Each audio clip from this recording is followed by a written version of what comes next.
Mga kababayan, huwag nyo nang hanapin ang mga pulis sa presinto sapagkat kami ay nasa inyo ng mga telepono. Dial 911, darating kami sa loob ng 5 minuto. Lilingkod sa bawat Pilipino at magbibigay ng tamang impormasyon para sa tahimik at maayos na Pilipinas. Police News Network, alagad ng batas, tagapagtaguyod ng balitang pulis, sandigan ng mamamayan, patnubay ng katotohanan. Kampo Krame, maghahatid ng pinakahuling kaganapan at nagbabagang balita. Ito ang PNN Police News Network. At ngayon, ang inyong mga tagapagbalita. Magandang araw, Bagong Pilipinas. Kami ang inyong alagad ng batas, tagataguyod ng Balitang Pulis. Police Corporal Adelard Jaros mula sa PNP Highway Patrol Group. At Police Corporal Abigail Rojas mula sa Regional Police Community Affairs and Development Unit, NCR. Maghahatid sa inyo ng tamang balita, kwento ng pulis at serbisyo para sa mamamayan, at ito ang PNP News Online. Ang pangunahing balita ng Police News Network, alagad ng batas, tagataguyod ng Balitang Pulis.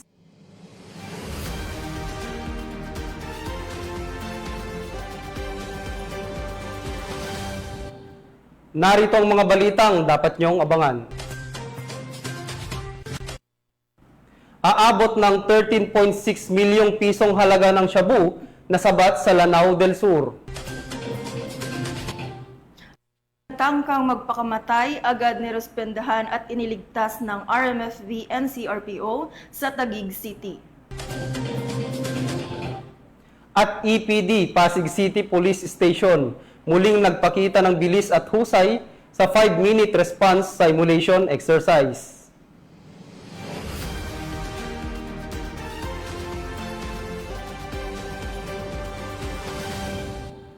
Narito ang mga balitang hatid ng ating PNN correspondents mula sa iba't ibang panig ng bansa.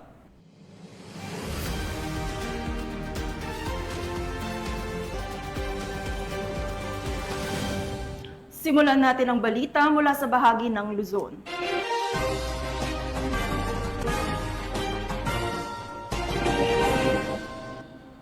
Agad na rumisponde at matagumpay na nailigtas ng mga tauhan ng Regional Mobile Force Battalion ng NCRPO ang isang lalaking nagtangkang magpakamatay sa pamamagitan ng pagtalon mula sa Napindan Bridge sa Taguig City. Sa pamamagitan ng mahinahong pakikipag-usap at mabilis na pagkilos, nakuha ng mga pulis ang tiwala ng lalaki at agad siyang nailayo sa panganib. Yan ang magandang balita, hatid ni Patrolwoman Renaline Tangiyag. Mabilis na rumesponde ang mga tauhan ng Regional Mobile Force Battalion ng NCRPO sa isang insidente ng tangkang pagpapakamatay sa Napindan Bridge, C6 Taguig City bilang bahagi ng mahigpit na pagsunod sa 5-minute response program na inilunsad ni Police General Nicolas De Loso Torre III, Chief Philippine National Police. Ang insidente ay agad na inaksyonan ng mga nakatalagang pulis sa Napindan Border Control Point sa pangunguna ni Police Lieutenant Romeo G. Peñaflor, kasama pa ang 7 kasamahan sa ilalim ng pamumuno ni Police Colonel Celso M. Rodriguez. Ayon sa ulat, isang 25 anyos na lalaki at residente ng Cristobal Barangay Central, Bicutan, Taguig City ang nagtangkang tumalon mula sa tulay upang wakasan ang kanyang buhay. Sa panayam ng mga otoridad, inamin ng lalaki na siya ay bumiyahe mula Central Bicutan sakay ng kanyang motorsiklo patungong Napindan Bridge. Doon niya balak isagawa ang pagpapatiwakal dahil sa matinding problemang personal. Sa pamamagitan ng mahinahong pakikipag-usap ng mga personnel ng RMFB, matagumpay nilang napigilan ang lalaki sa kanyang plano. Agad siyang inihatid sa BCP upang ipagpatuloy ang pakikipag-ugnayan at maibsan ang kanyang emosyonal na dinaranas hanggang sa siya ay tuluyang kumalma. Ang matagumpay na pagresponde ng naturang insidente ay patunay ng epektibong implementasyon ng 5-minute response program ng pambansang pamunuan ng PNP na layuning matiyak ang maagap na aksyon ng kapulisan sa lahat ng uri ng insidente para sa kapakanan at kaligtasan ng publiko. Muling pinaalala ng RMFB NCRPO sa publiko na bukas ang kanilang tanggapan sa sinumang nangangailangan ng tulong. Ang buhay ay mahalaga at ang tulong ay laging naririyan para sa bawat isa. Mula dito sa RMFB NCRPO, ako po ang inyong Police News Network Correspondent, Patrolwoman Vanalin Tanggiak, alagad ng batas, tagataguyod ng Balitang Pulis. Maraming salamat, Patrolwoman Tanggiak. Arestado ang 2 lalaki sa kasong estafa sa isinagawang operasyon ng mga tauhan ng PNP Highway Patrol Group sa Las Piñas City. Narito ang detalye ng report mula kay Patrolwoman Janine Cale Sorongon.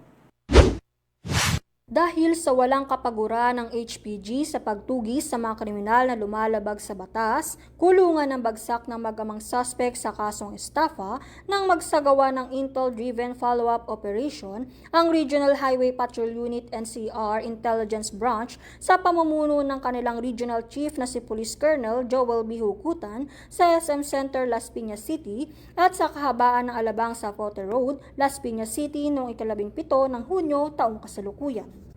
Ayon sa impormasyon na galing sa Barangay Information Network o BIN at sa bisa ng warrant of arrest ay naunang inaresto ang anak nitong si alias Christ na umanong co-accused sa nasabing kaso na taga Bacoor, Cavite. Ilang oras din na nakalipas sa napag-alaman din ng isa pang akusado na si alias Benji, 68 taong gulang na taga Bacoor, Cavite, tatay ni alias Christ ay kumpirmadong nakasakay sa Black Ford Expedition at agad sinundan ng HPG ang nasasakyan mula Molino Road hanggang SM Center Las Piñas at dito na inaresto ang suspect. Binasahan nga ang suspect ng kanyang karapatan sa salitang kanyang naunawaan at napag-alamanan nitong nakaraang Mayo lang ay nahuli din ang isa pang anak nito na si alias Melvin sa parehas din na kasong estafa. Patuloy naman ang pakikipag-ugnayan ng HPG sa iba pang PNP Territorial Unit upang masakote at matulungan ang mga kababayan nating biktima ng estafa at iba pang modus ng karnaping. Kami ang Guardian of the Highways, ang kampi nyo sa kalsada na patuloy na magbibigay ng serbisyong HPG. Dahil dito sa ating bagong Pilipinas, ang gusto ng pulis, ligtas ka. Mula sa tanggapan ng kampi nyo sa kalsada at sa pamumuno ng aming buting Direktor, Police Brigadier General Eleazar P. Mata. Ako ang inyong PNN Correspondent, Patrolwoman Janine Cale Sorongon para sa Police News Network. Alagad ng batas, tagataguyod ng Balitang Pulis. Maraming salamat, Patrolwoman Sorongon. Timbog ang isang lalaki sa ikinasang drug buy-bust operation ng mga otoridad sa Barangay Poblasyon, Aringay, La Union. Ang buong detalye ng report mula kay Patrolman Dennis Caringan. Isang street-level individual sa ikinasang drug buy-bust operation ng Aringay PNP at sa maigting na magkikipagtulungan ng PDRO1 sa Barangay Poblasyon, Aringay, La Union. Ito lamang 12 ng Hunyo taong kasalukuyan. Kinilala ni Police Captain Engineer B. De La Cruz, Hepe ng Aringay PNP, ang suspect na si alias Melo, residente ng Barangay San Jose, Cabala, Union. Sa naturang operasyon, nakumpiska mula sa suspect ang 1 heat seal transparent plastic sachet na nagalaman ng white crystalline na inihinalang shabu na tinatagang humigit kumulang 5 grams na may halagang 3,400 pesos, 1 piece 1,000 buy-bust money, 1 piece 1,000 budol money, 1 piece rolled foil, 1 piece Vivo cellphone, 1 unit of Isuzu L close ban. Maharap ito sa kasong paglabag sa Republic Act 9165 o Comprehensive Dangerous Drugs Act of 2002. Ang tagumpay ng operasyon ay bunga ng magandang ugnayan ng mamayan pambansang pulisya para mas lalo mapaigting ang kampanya laban sa kriminalidad tungo sa mapayapat ligtas na bagong Pilipinas. Mula dito sa Picadillo, Ilocos Region, ako po ang inyong Police News Network Correspondent, Patrolman Dennis Carinal. Alagad ng batas, tagataguyod ng Balitang Pulis. Maraming salamat, Patrolman Carinal. Muling pinatunayan ng Pasig City Police Station sa ilalim ng Eastern Police District ang kanilang kahandaan at kahusayan sa pagtugon ng mga emergency situation matapos may isagawa ang 5-minute response simulation exercise kamakailan. Nakibalita dyan si Patrolwoman Jenny May Dolor. Bilang kaisa ng PNP sa pagpapanatili ng kapayapaan, ipinakita ng Pasig City Police Station sa mga advocacy support group kasama ang LGU counterpart ang isang simulation exercise para sa 5 minutes response time program ng Chief PNP. Muling ipinamalas ng Pasig City Police Station ang kanilang kahusayan sa mabilisang pagresponde sa isinagawang 5 minutes response time simulation exercise na ginanap sa Auditorium Hall ng Pamantasan ng Lungsod ng Pasig, na pinasinayaan ni Police Brigadier General Aden T. Lagradante, District Director ng EPD. Ang nasabing programa ay suportado din ng lokal na pamahalaan ng Pasig at matagumpay na naipamalas ng kapulisan ang mabilis na aksyon. This is a program, of course, to raise awareness ng mga Pasigenyo about the program of our Chief PNP, which is the 5-minute response time. So, nakita naman natin na yung Pasig CPS nag-conduct din ng simulation exercise para makita ng mga barangay captains natin kung how effective is our compliance dito sa programa ng ating Chief PNP. Pinangunahan ni Police Colonel Hendrix B. Mangaldan, Chief of Police ng Pasig City Police Station, ang simulation exercise kung saan binigyan ng iba't ibang senaryo ang mga pulis sa field sa tulong ng Command Center ng Eastern Police District at Pasig City Police Station. Matagumpay nilang naipakita ang mabilis at organisadong koordinasyon at pagresponde na umabot lamang sa 2 minuto ang pinakamatagal, samantalang 1 minuto at 20 segundo naman ang pinakamabilis. It went very successful. Actually, lahat ng mga simulation exercise, at hindi lang yung mga simulation exercise, kung hindi yung talagang actual na tawag galing sa 911 at sa ating mga hotline numbers ay inuorasan namin at nakikita namin talagang nabibit natin ng 3 minutes up to 5 minutes response time.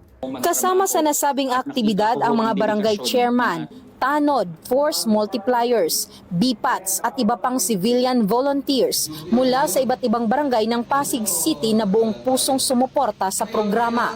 Maganda itong ganitong programa para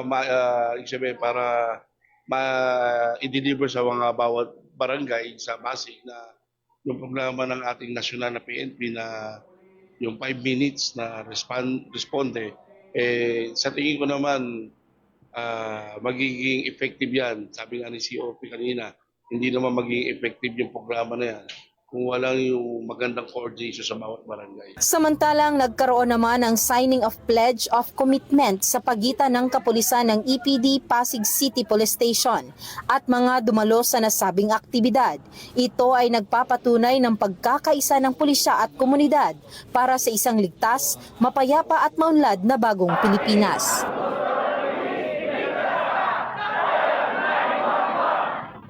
Hangad ng Eastern Police District ang kaligtasan ng bawat mamamayan. Ako po ang inyong Police News Network Correspondent, Patrolwoman Jenny Midolor, alagad ng batas, tagataguyod ng Balitang Pulis.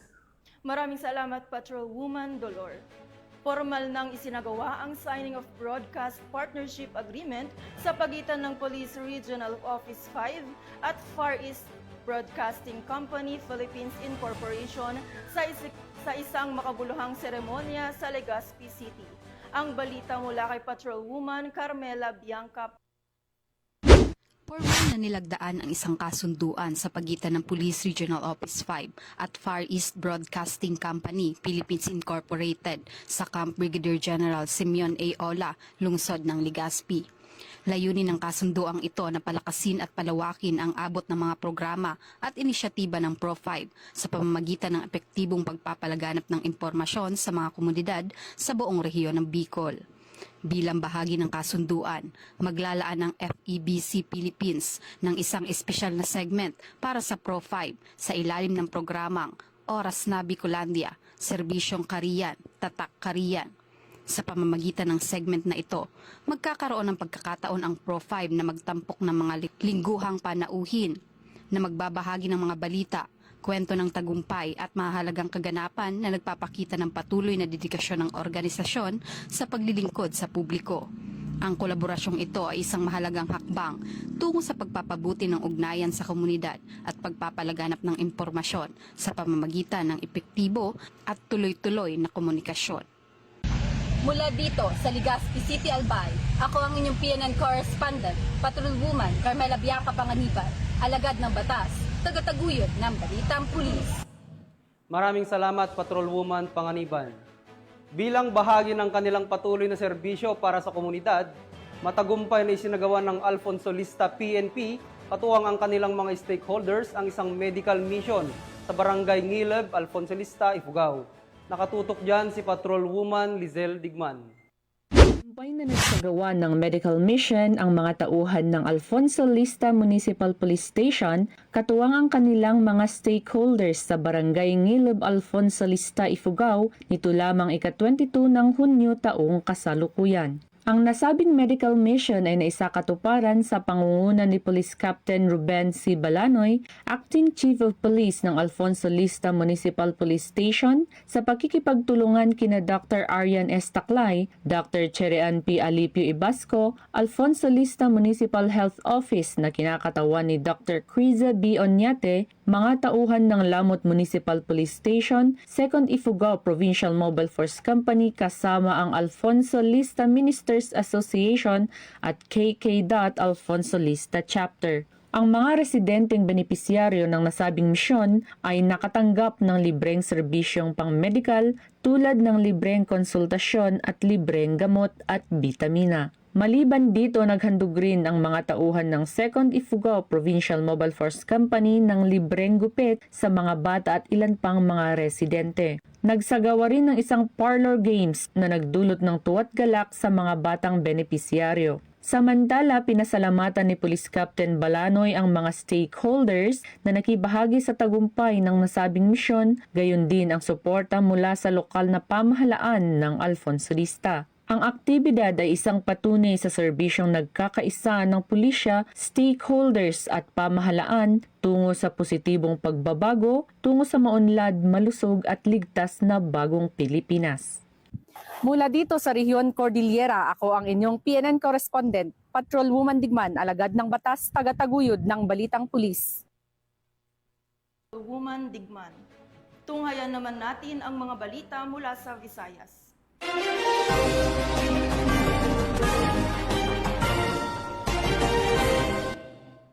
Nasa kote ng mga otoridad ang isang high-value drug personality sa ikinasang buy-bust operation sa Estancia, Iloilo na nagresulta sa pagkakumpiska ng tinatayang halos 1 milyong pisong halaga ng hinihinalang shabu. Patuloy ang pinaigting na kampanya ng pulisya laban sa ilegal na droga sa rehiyon bilang bahagi ng direktiba ng pambansang pamunuan ng PNP. Yan ang tinutukan ni Patrolwoman Ledilyn Bansagon. Ang matagumpay na buy-bust operation ay isinagawa ng Station Drug Enforcement Team ng Estancia Municipal Police Station sa pamumuno ni Police Captain Kevin T. Amorio, Officer in Charge sa Barangay Lumbia, Estancia, Iloilo, alauna na madaling araw ngayong Hunyo 20 taong kasalukuyan. Sa operasyong ito, naaresto ang isang high-valued individual na babae at ang kanyang live-in partner.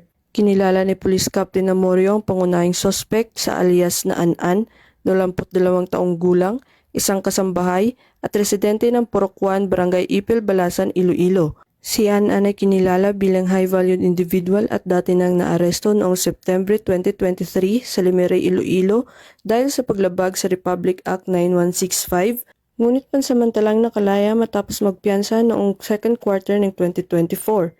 Kasama rin na aresto ang kanyang kinakasama na si alias Renren, 22 taong gulang, isang obrero at residente ng Purok 2, Barangay Villa, Panian, Estancia, Iloilo. Siya naman ay tinukoy bilang isang street-level individual. Bunga ito ng halos 2 buwang masusing beripikasyon at investigasyon matapos makatanggap ng ulat mula sa mga nag-aalalang mamamayan.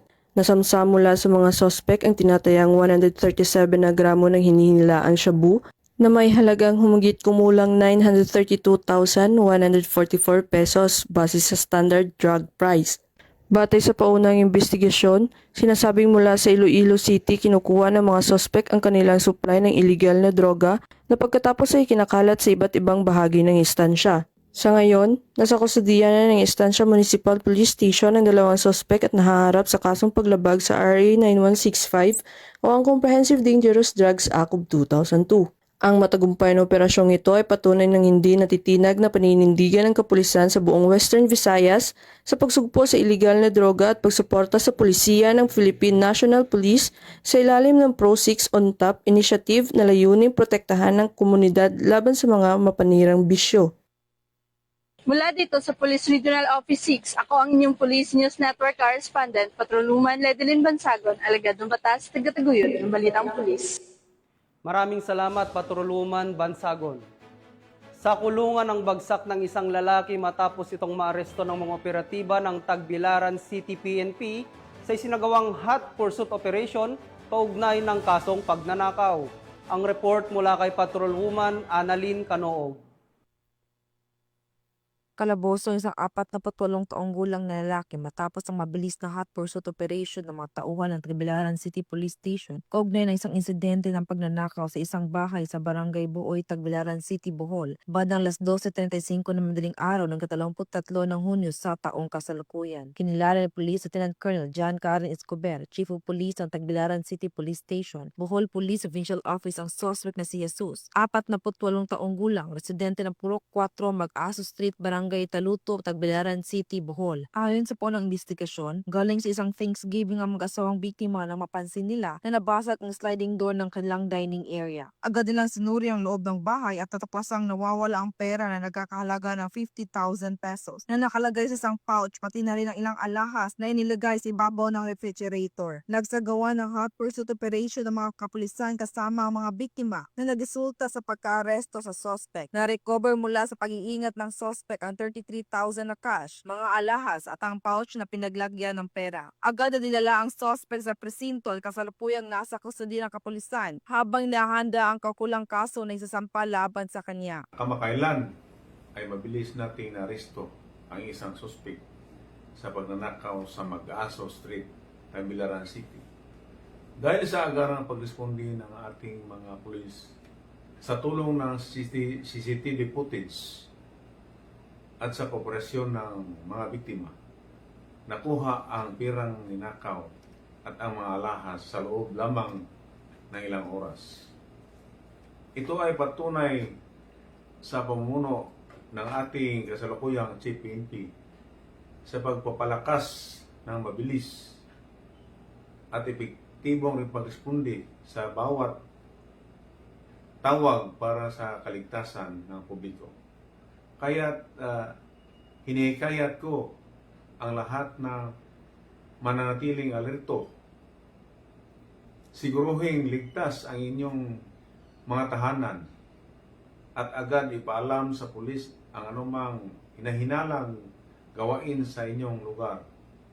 Asahan po ninyo na ang Tagbilaran City Police ay laging handa, mabilis kumilos at tapat sa tungkulin para sa inyong kaligtasan at katahimikan. Patuloy na pinaigting ng mga kapulisan ang kanilang kampanya laban sa anumang uri ng krimen upang masiguro ang kaligtasan ng bawat mamamayan. Mula dito sa Central Visayas, ako ang inyong Police News Network Correspondent, Patrolwoman Annalyn N. Canoog, alagad ng batas, tagataguyod ng Balitang Pulis. Maraming salamat, Patrolwoman Canoog. Matagumpay na nagtapos ang mga bagong miyembro ng Pambansang Pulisya na sumailalim sa Public Safety Basic Recruit Course o PSBRC na pinangalan ng Class Masarigan sa isang seremonya ng pagtatapos na ginanap sa Police Regional Training Center 8 sa Tacloban City. Tunghaya ng mga naging kaganapan mula sa report ni Patrolwoman Camberley Flores. Nagtapos ang PSBRC Batch 2024-01 Class Masarigan sa 6 na buwang pagsasanay sa loob ng PRTC-8 sa ilalim ng pamumuno ni Police Lieutenant Colonel Romeo S. Santander na ginanap sa Police Regional Training Center 8, Kuta, Cancabato, San Jose, Tacloban City. 201 police trainees ang kabuang bilang ng mga nagsipagtapos sa naturang kurso na kinatawanan ng 40 na kababaihan at 161 na kalalakihan. Pinangunahan ni Police Brigadier General J. J.R. Kumigad, Regional Director ng Police Regional Office 8, ang naturang seremonya na siya ring nagsilbing panauhing pandangal at tagapagsalita. Dumalo rin sa naturang okasyon sina Police Colonel Efren Sitoblan, Training Manager ng RSTU 8 at Police Lieutenant Colonel Francisco D. Sompo Jr., Officer in Charge ng RLDDD. Sa kanyang talumpati, binigyang diin ni PB Jen Kumigad ang kahalagahan ng disiplina, kahusayan sa serbisyo at tuloy-tuloy na paninindigan para sa pampublikong kaligtasan bilang mga pangunahing haligi ng isang tunay na alagad ng batas. That as you don your uniform for duty, remember that you are not merely officers. You are protectors of the community and champions of justice. Kabilang sa mga tampok na bahagi ng programa ang deklarasyon ng mga bagong nagtapos, paggawad ng mataas na pagkilala sa larangan ng akademya at sa mga natatanging trainees, pamimigay ng sertipiko at leadership awards at pagkilala sa mga katuwang mula sa lokal na pamahalaan at mga donor. Ayon kay Patrolman Ryan Christopher Lim, overall top 1 ng Class Masarigan, isa sa pinakamahalagang natutunan niya sa training center ay ang disiplina, kung saan ito ay nagpapakita ng respeto at integridad. Siguro po yung pinaka natutunan ko po dito sa loob ng Regional Training Center 8 is yung disiplina po. At may apply po namin sa labas dahil dito po sa training center, hindi po sila nabigo na i-instill po sa amin ang sense ng discipline. Na kahit wala pong nakabantay, kahit wala pong nag-observe sa amin, ay ginagawa pa rin namin po ang nararapat. Nagtapos ang programa sa formal na turnover ng mga graduates sa Regional Learning and Doctrine Development Division 8, isang mahalagang hakbang patungo sa kanilang aktibong pagsabak bilang bagong miyembro ng kapulisan. Ang tagumpay na ito ay bunga ng dedikasyon ng PRTC 8 sa paghubog ng mga disiplinado, mahusay at makataong pulis para sa mas ligtas at maunlad na bagong Pilipinas. Mula dito sa Police Regional Training Center 8, ako ang inyong PNN Correspondent, Patrolwoman Flores. Alagad ng batas, tagataguyod ng Balitang Pulis. Maraming salamat, Patrolwoman Flores. Narito naman ang mga balita mula sa bahagi ng Mindanao.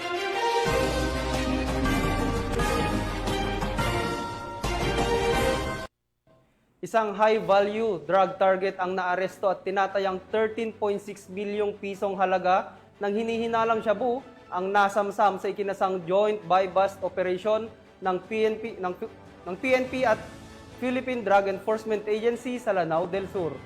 Binigyang diin ng pamunuan ng PNP at PIDEA ang kanilang patuloy na pagtutulungan upang buwagin ang mga sindikato ng droga at matiyak ang kaligtasan ng mga komunidad sa buong bansa. Tinutukan niya ni Patrolwoman Veronica Lagi. Nasamsam ang 13,600,000 pesos halaga ng shabu mula sa isang naarestong high-value target sa isinagawang PNP at PIDEA Barm buy-bust operation sa Barangay Bangkolo, Marawi City, Lanao del Sur. Nito lamang ika-22 ng Hunyo taong kasalukuyan. Kinilala ni PIDEA Barm Director Gil Cesario Castro ang suspect na si alias Almar, 21 anyos at residente ng Barangay Kairatan, Mulundo, Lanao del Sur. Bandang 1:00 ng hapon ng nasabing petsa, matagumpay na naisagawa ang naturang operasyon dahil sa pinagsanib pwersa ng mga operatiba ng Lanao del Sur PPO at PIDEA Barm na nagresulta sa pagkakaaresto ng suspect at pagkakasamsam ng mga iligal na droga. Nakuha mula sa suspect ang humigit kumulang 2 kilo ng hinihinalang shabu na nagkakahalagang 13,600,000 pesos, buy-bust money, isang unit ng Yamaha X-Mas at mga iba't ibang uri ng identification cards. Ang naarestong suspect at mga nakumpiskang ebidensya ay dinala na sa tanggapan ng PIDEA Barm para sa dokumentasyon at pagkahanda ng kaukulang kaso laban sa kanya. Patuloy ang koordinasyon ng PNP, katuwang ang ibang sangay ng pamahalaan upang tiyakin ang tagumpay ng operasyon. Ang ganitong mga hakbang ay pagpapakita ng kanilang hangaring itaguyod ang kapayapaan at puksain ang mga iligal na aktibidad sa kanilang nasasakupan. Mula rito sa rehiyon ng Bangsamoro, ako si Patrolwoman Veronica Lagi, nagbabalita para sa Police News Network, alagad ng batas, tagataguyod ng Balitang Pulis. Maraming salamat, Patrolwoman Lagi.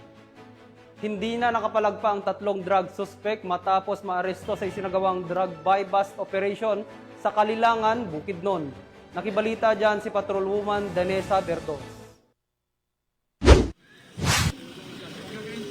Arestado ang 3 drug suspects sa kanasang joint buy-bust operation ng mga operatiba ng Kalilangan MPS Drug Enforcement Unit, 104th RMF B10, PIU Bukidnon at PDEA Region 10 sa Barangay Pamutulon, Kalilangan, Bukidnon. Kinilala ni Police Captain Romeo Arcilia, Chief ng Kalilangan MPS, ang mga naarestong suspect na sina alias Dudong, alias Edgar at alias Renz, mga lalaki at residente ng nasabing lugar. Sa ikinasang buy-bust operation bandang alas 12 ng madaling araw ay nakumpiska ang mga pakete ng hinihinalang shabu na may timbang na 14.5 na gramo na may standard drug price na 98,600 pesos at isang 500 peso bill na ginamit bilang buy-bust money at iba pang mga non-drug items. Naharap ang mga suspect sa kasong paglabag sa RA 9165 o Comprehensive Dangerous Drugs Act of 2002. Mula dito sa Camp Capistrano, Gusa, Cagayan de Oro City, ako ang inyong Police News Network correspondent, Patrolwoman Danessa Berdos, alagad ng batas, tagataguyod ng balitang pulis. Maraming salamat, Patrolwoman Berdos. Sa tuloy-tuloy na anti-illegal drug operation ng PNP, nasamsam ng mga otoridad ang mahigit 300,000 piso ng halaga ng hinihinalang shabu sa isang matagumpay na buy-bust operation na isinagawa sa Asuncion, Davao del Norte. Magbabalita dyan si Patrolwoman June Mary Joy Rupin. Ang dalawang lalaki sa sinagawang buy-bust operation ng mga operatiba ng Asuncion Municipal Police Station sa Purok 5, Barangay Cambanugoy, Asuncion, Davao del Norte, nitong Hunyo 23 taong kasalukuyan, matapos makumpiska ang tinatayang 55 gramo na inihinalang shabu na nagkakahalaga ng humigit kumulang 374,000 pesos. Kinilala ang mga suspek sa alias na Darvin, 30 anyos, isang magsasaka mula sa Purok B, Barangay Kauswagan, Panabo City na tinuturing na high-value target at alias Bicong, 37 anyos, na residente ng Purok 3, Barangay Pantaron, Santo Tomas, Davao del Norte, na nasa listahan naman na street-level targets. Ang mga suspek ay kasalukuyang nasa kustudiya ng pulisya at inaasahang sasampahan ng kasong paglabag sa Republic Act 9165 na mas kilala bilang Comprehensive Dangerous Drugs Act of 2002. Mahigpit ang kampanya ng pamahalaan laban sa droga, kaya't inaasahang magiging mabilis at matibay ang pag-usad ng kaso laban sa dalawang suspek. Patuloy rin ang panawagan ng mga otoridad sa publiko na makipagtulungan sa kampanya kontra iligal na droga upang tuluyang masupo ang ganitong uri ng kriminalidad sa mga komunidad. Mula dito sa Police Regional Office 11, ako ang inyong PNN correspondent, Patrolwoman June Mary Joy Rupin, alagad ng batas, tagataguyod ng balitang pulis. Maraming salamat, Patrolwoman Rupin. At yan ang mga balitang nakalap ng ating PNN correspondents mula Luzon, Visayas at Mindanao. Sa ngalan ng pamunuan ng Philippine National Police, sa pangunguna ni PNP Chief Police General Nicolas Torre III, at sa pamumuno ni President Ferdinand Bongbong Marcos Jr., kami ay maglilingkod sa bawat Pilipino at magbibigay ng tama at balanseng balita dahil dito sa bagong Pilipinas, ang gusto ng pulis, ligtas ka. At bilang bahagi ng mas pinabilis at pinalawak na emergency response system, muli naming pinapaalala ang pananawagan ni Chief PNP na huwag nyo nang hanapin ang mga pulis sa mga presinto sapagkat sila ay nasa inyo ng mga telepono, dial 911, darating sila sa loob lamang ng 5 minuto. Ang 911 ay bukas 24/7, maaaring tawagan kahit walang load at handang tumugon sa anumang uri ng emergency. Ipagbigay alam sa inyong pamilya, kaibigan at komunidad sa panahon ng pangangailangan, 911 ang inyong katuwang. Mula rito sa tanggapan ng tagapag-ugnay ng Pambansang Pulisya, kami ang inyong alagad ng batas, tagataguyod ng Balitang Pulis. Police Corporal Adelord Jaros mula sa PNP Highway Patrol Group. At Police Corporal Abigail Rojas mula sa Regional Police Community Affairs and Development Unit, NCR. Maghahatid ng tamang balita, kwento ng pulis at serbisyo para sa mamamayan, at ito ang PNP News Online. Ang pangunahing balita ng Police News Network.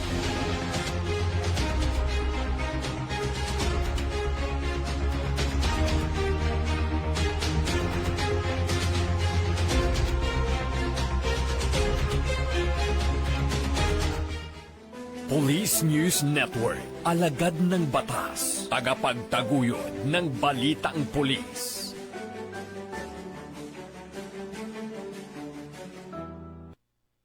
Mga kababayan, huwag nyo nang hanapin ang mga pulis sa presinto sapagkat kami ay nasa inyo ng mga telepono. Dial 911, darating kami sa loob ng 5 minuto.